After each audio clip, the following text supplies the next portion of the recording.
Hi everybody, welcome to our year in review for 2016. So what happened was this year me and my wife actually went and saw 100 movies in the theater. But while yes, we did see mostly new releases, we actually saw a handful of classic movies as well as some Disney classics that were on the now tragically gone Disney screen films that were playing over at the Cinemark Theater in Orlando and a few other places throughout the country. So you know what? Let's get right to it, starting with Mr. 100. At number 100, Assassin's Creed. Probably the worst video game movie, maybe not ever, because there's a lot of bad ones, but this one was a piece of crap. Absolute piece of crap. But don't worry, every single movie we go through here is going to get an award, because it's always nice when everyone gets an award. And this one gets the award for most ridiculous use of the claw. At number 99, we got The Rescuers, an old 1970s Disney film, kind of in weird in-between time when Walt Disney had passed away, but before we get to the renaissance of Little Mermaid, Beauty and the Beast, etc. It's really drab. It's really dirty. It's a rough movie to watch. It's just so boring. Yeah, nodding off just talking about it. It wins the award for Ugliest Disney Villain Ever, which was actually based on one of the animator's ex-wives. Dude, don't bring your baggage into the movie, man. Lost the devil's eye. Coming up at 98, it's Allegiant, the second movie in the Divergent, or was it the third movie? Who cares? It's in the Divergent series. It's got Shailene Woodley. It's a youth dystopian based on one of those novels. It's Hunger Games, but it's not Hunger Games. Everyone has a factor. Oh my god. But you know what? It does win for best gelatinous moment. You'll just see right here.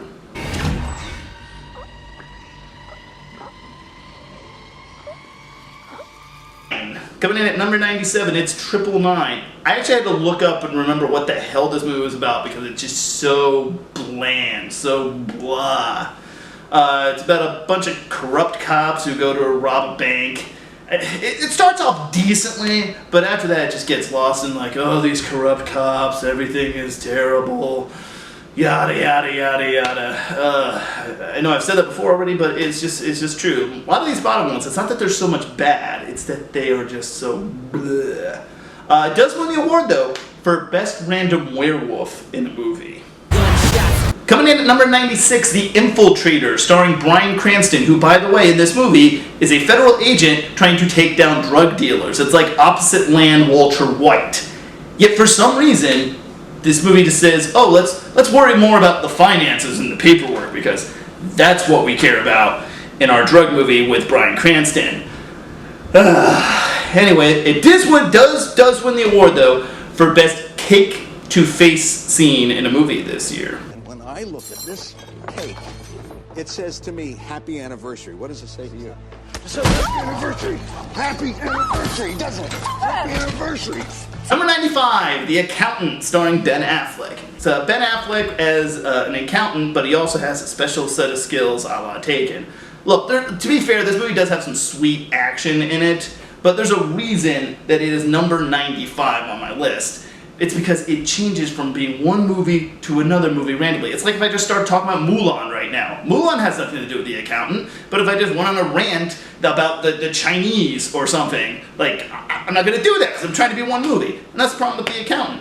However, it does win the award for Best Gun Knock. 94, Bridget Jones's Baby. Now, look.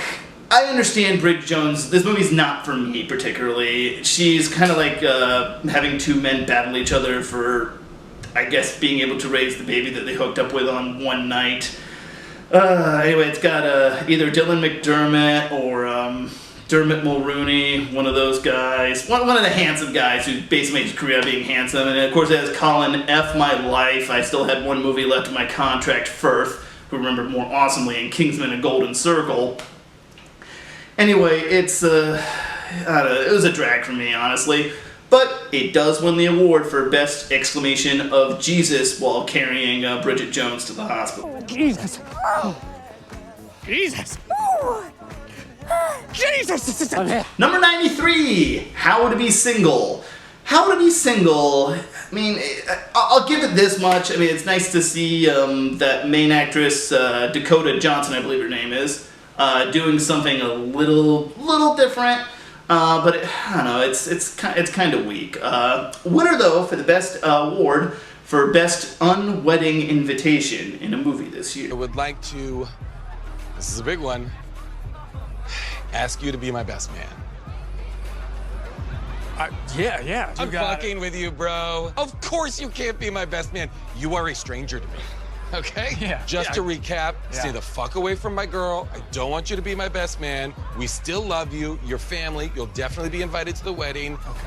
But probably not, so don't be offended. I'm glad we had this talk, man. Number 92, Bad Santa 2. So we waited forever for a sequel to this movie, and they do the exact same thing as the last one, but kind of take away everything except Billy Bob Thornton. It's pretty bland, but it does win one award. Most inappropriate thing to ask Santa for Christmas. Let's see. What can Santa Claus get you? A penguin. It doesn't have to be alive. Number 91, Mike and Dave Need Wedding Dates. So this movie's got basically Zac Efron and his friend going to Hawaii, screaming at each other for 90 minutes. Occasionally I'll laugh a little bit, but really it's just too much. Stop screaming at me, guys. Aubrey Plaza and Anna Kendrick are in it too, and they're having as much fun as they can have while they're basically on vacation shooting a movie. However, it does win the award for Best Tire to the Face. Number 90, Dirty Grandpa.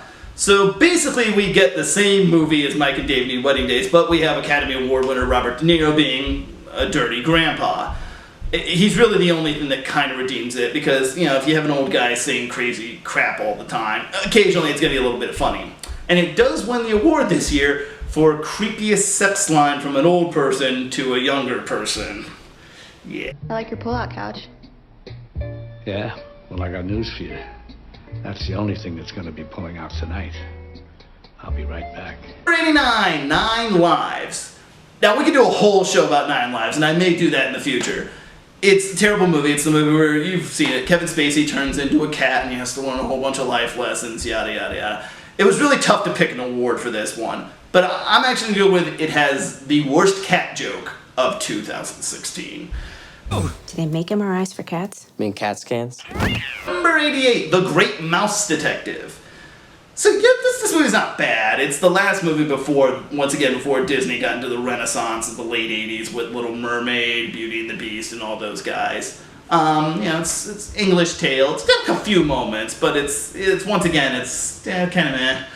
Does win the award, though, for Best Rube Goldbergian device used in a movie that I saw in 2016. Dawson, at the exact moment I tell you, we must release the triggering mechanism. Get ready, Dawson. Steady. Now!